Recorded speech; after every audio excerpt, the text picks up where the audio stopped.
Pozdravljeni, danes smo v Velenju, pravzaprav ne v Velenju, v okviru muzeja Velenja smo v Topolšici. Zaradi dogodka, ki se je zgodil v tem kraju. Gre za eno od dogodkov, ki so se dogajali koncem aprila, začetku maja 1945. Gre za kapitulacije najrazličnejših nemških enot v različnih delih Evrope in ena od takih večjih kapitulacij se je zgodila tu v Topolšici, v tem malem kraju tu na vzhodnem Štajerskem. Kaj in zakaj se je zgodilo tu?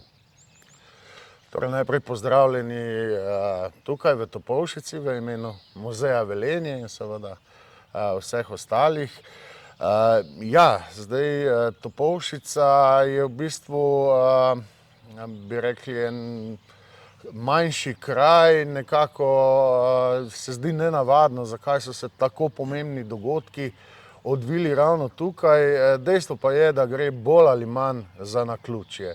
Skratka, tu skozi se je umikala ta silna nemška armadna skupina E, ki je krenila 7. maja iz Zagreba in se pravi ob podpisu te popolne nemške kapitulacije 8. maja znašla tu na tem prostoru, kjer skratka šlo je za naključje. Tu v Topolšici je pa imel svoj štab 4. operativna cona. Skratka, še dan prej so bili v Ravnah nad Šoštanju, ob tem, ko je do njih prispela novica o brezpogojni kapitulaciji Nemčije, pa so premaknili štab v Topolšico in sicer v tukaj bližnjo zdraviliško menzo. In to je bil nekako položaj, ko so se v bistvu srečali. Tej armadni skupini E je poveljeval nemški generalpolkovnik Alexander Lehr, ki se je, ko je vzpostavil prvi stik s partizanskimi enotami, tukaj nahajal v Braslovčah, tam je imel svoj štab, 4. operativna cona pa torej tukaj v Topolšici, s tem, da je treba povedati, da to seveda niso bile enote 4. operativne cone. Tu se pravzaprav nahajal samo majhen delež teh enot, namreč velika večina vseh ostalih je bila takrat že na Koroškem, kjer so seveda imeli jasno nalogo zavzeti čim več ozemlja narodnostno slovenskega oziroma bomo rekli, za katerega smo smatrali po tem tragičnem plebiscitu, bomo rekli 1920, da smo ga izgubili. Tako da tu v Topolšici se je v bistvu nahajalo samo okrog 150 partizanov, to je bil zaščitni bataljon štaba 4. operativne cone.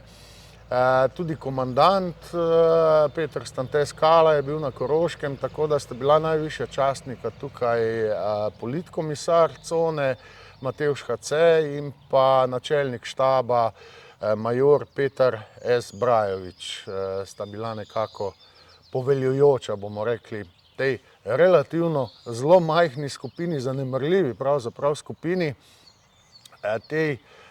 te nemške armade, ki se je približevala, ki je pa štela po nekih ocenah okrog 200 tisoč, morda celo 250 tisoč, natančne številke pravzaprav nihče ne ve, kar niti ne preseneča glede na čas, ko se končujejo tako velike vojne, kot je bila druga svetovna vojna, seveda to poteka marsikdaj tudi lahko kaotično.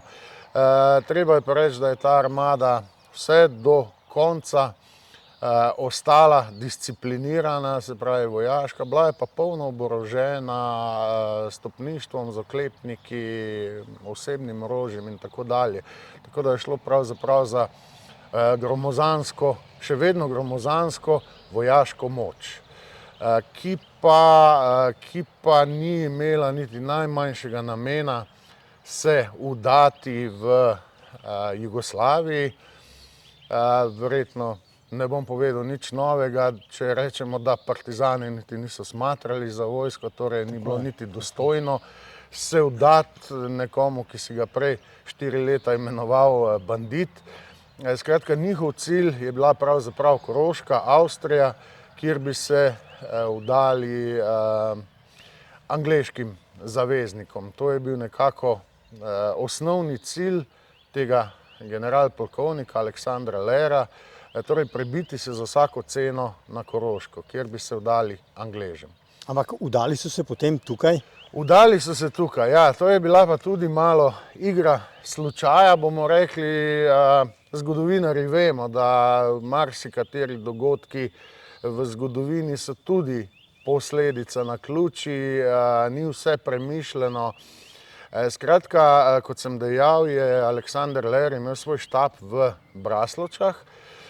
Seveda je do njega prišlo, da je prišlo do nemške kapitulacije in je nekako iskal stik s partizanskimi enotami tukaj v okolici z namenom, da si izpogaja v bistvu prehod na Koroško.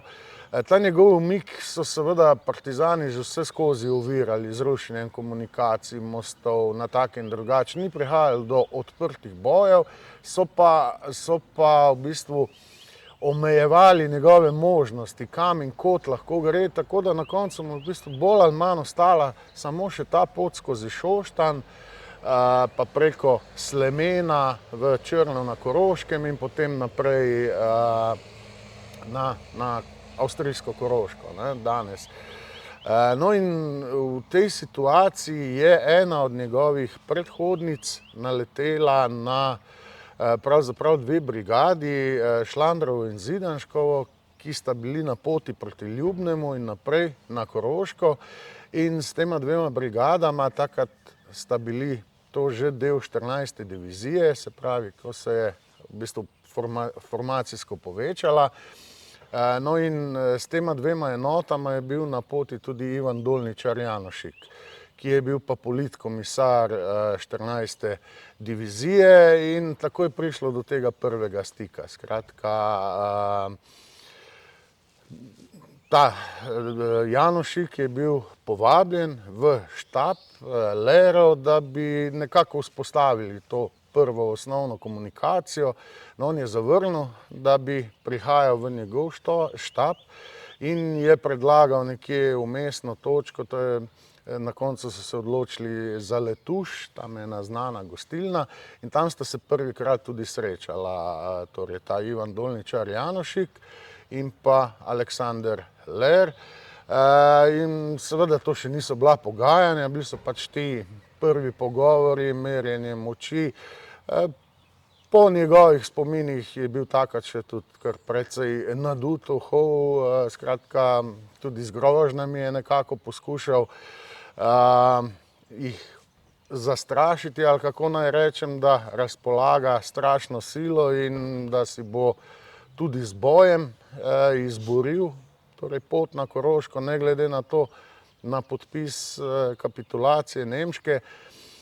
No in tu je bilo pač malo tudi, bomo rekli, blefiranja, igranja in tako dalje. In skratka, očitno je bil ta Dolničar pri tem kar spreten, tudi nekako so skušali ustvariti ta vtis, da so vsi ti gozdovi okrog polni partizanov, ja, in da samo čakajo na ukaz, da se aktivira tudi letalstvo in da bojo to njegovo kolono, pač, ki je bila seveda več 10-kilometrska, enostavno uničili z ognjeno silo.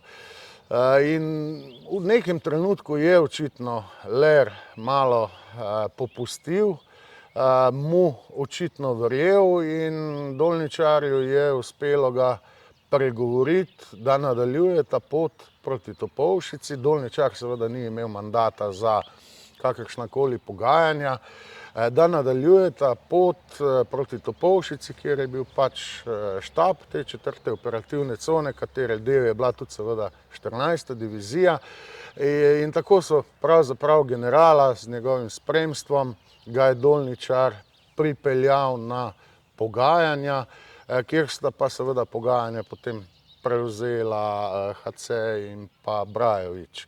In pozno po noči, v noči z 9. na 10. maj, bilo je še 9. maja, je na koncu Ler tudi v bistvu klonil pod pritiskom in podpisal to seveda delno nemško oddajo, torej svojih enot. Je pa še en poseben problem bil tukaj, sploh za ta majhen kraj, za te konce. Namreč Ler je seveda podpisal oddajo za svoje enote, tem, ki jim je poveljeval. So pa ta njegov umik, nažalost, spremljali tudi razne kvizlinške enote, precej je bilo ustašev, domobranov, hrvaških, četnikov, črnogorskih, v glavnem pa ustašev. Na tem je pa seveda ni imel in tudi niso kazali niti najmanjšega namena, da bi položili orožje, verjetno zavedajoč se usode morebitne, ki jih čaka. Tako da je tudi tu v zadnjih dneh bilo še kar precej bojev, tudi smrtnih žrtev prav s temi kvizlinškimi enotami. Tako da je bilo v bistvu, so bili ti zadnji dnevi pravzaprav mogoče celo najtežji dnevi vojne tukaj v Šaleški dolini. Zdaj pravzaprav stojiva pred stavbo, kjer ni bil ta podpis, ne? To je tamle v sosednji zgradbi. Kako je zdaj s to memoriranjem tega prostora? Kaj tu dela Muzej Velenje?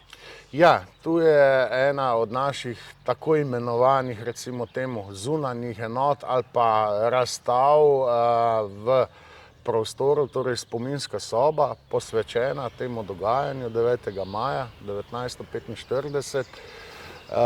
In drži, kot ste rekli, tale stavba ni pravi prostor, to je sicer stavba nekdanje kirurgije, tukaj blizu je tudi bolnica in je pa na pravzaprav zelo najbolj primernem mestu tukaj v zdraviliškem parku, lahko dostopna, prijetna, blizu tukajšnjim turistom in tako dalje. Tako da je bila leta 1995 sprejeta odločitev, da se ta spominska soba prestavi v to stavbo. Sama razstava, spominska soba, ima pa nekoliko daljšo zgodbo in sicer odprta, zelo svečano, več tisoč ljudi je bilo tukaj, je bila 25. maja leta 1980, torej ob 35-letnici teh dogodkov. Slavnostni govornik je bil takrat tudi Ivan Dolničar, Janošik. Zdaj, zakaj 25. maja, verjetno vaši gledalci vedo, da 4. maja tega istega leta je preminil Josip Broz Tito, tako da prvi plan je bil torej 11. ampak je ta njegova smrt v bistvu prestavila to odprtje spominske sobe za približno 2 tedna. Tako da od takrat je bila torej v tej pravi, bomo rekli pravi stavbi, kjer se je dejansko podpis zgodil, 15 let urejena ta spominska soba, no od leta 1995 pa torej prestavljena sem. Ob 50-letnici, no zdaj je pa okroglo 10 let, 2015 smo jo pa v Muzeju Velenje še nekoliko obogatili, prenovili, približno polovico, ta desni del, in tudi dali bolj nekako ta pridih, da ni glavno težišče na samem podpisu, ampak da je to pravzaprav dan zmage v drugi svetovni vojni, kar je pravzaprav ključno. Za ta dan tega dne se je za nas Slovence, za Jugoslovane, če hočete, končala druga svetovna vojna. Ne glede na dogodke v Evropi, dokler je bila tukaj tuja vojska oborožena, in to se je za nas vojna nadaljevala, in tisti, ki malo bolj poznajo te stvari, tudi vejo, da tudi tukaj v Topolšici se pravzaprav še ni čisto zaključilo. Še en teden? Ja, Ler je potem kasneje tudi pobegnil in tako da so zadnji boji odločilni v bistvu se zgodili šele 13. maja oziroma čisto zadnji 15. maja na Poljani na Koroškem kot zadnji boji pravzaprav v Evropi druge svetovne vojne. Tako da To je nekako ta zgodba, kar se tiče te razstave. Pa, veste, koliko kaj ljudi to vidi? Težko je reči. Ja, ker ni stopnic, ne? Ne, stopnic ni, soba je na voljo 24 ur, skratka je avtomatizirana. Predvidevamo, da precej veliko, namreč ta park, ne glede na to sobo, ali je tu ali ne, enostavno privablja ljudi tu iz bližnjih hotelov in tako dalje. Tako da nekaj 10 000 skoraj zagotovo, ampak zaenkrat še ne merimo. No, mislim, nimamo še teh tehnologije, da bi, verjetno bi se dalo s kakim štetjem teh klikov, tu je namreč tudi film, ki se ga lahko ogledajo v 3 jezikih, torej slovensko, angleški in nemška verzija. Tako da moram reči, no, po Odmevih je zelo dobro sprejeta ta spominska soba tukaj in upam, da bo še nekaj časa tako. To je bil moj sogovornik Vinko Mihelak iz muzeja v Velenju. Hvala za njegovo zgodbo v kontekstu naših posnetkov v seriji Kraji spomina. Namreč to je tudi en pomemben kraj spomina zaradi vsega, kar se je tukaj pomembnega zgodilo v naši preteklosti. Hvala lepa. Hvala za povabilo in vsekakor se strinjam z vami. Ja, sigurno je to en kraj, na katerega mislim, da smo Slovenci celo premalo ponosni, da se ga premalokrat spomnimo. Tudi si kar prizadevamo, no, v lokalnem okolju, da bi tukajšnje slovesnosti, ki so običajno 9. maja vsako leto dobile tudi en tak status državne proslave, za katerega sem osebno prepričan, da bi bilo tako tudi prav. Sigurno je to nekaj, na kar smo vsi Slovenci, ne glede na kakršnokoli ozadje, lahko ponosni. Skratka, tu je en tak dokaz, da smo bili v bistvu na pravi strani, bomo rekli, na strani zaveznikov in gotovo se boste tako vi kot vaši gledalci strinjali, da nacizem oziroma fašizem je zagotovo do sedaj najhujše zlo, kar se je primerilo človeštvu in prav je, da ne pozabimo. Drži. Gremo pogledati.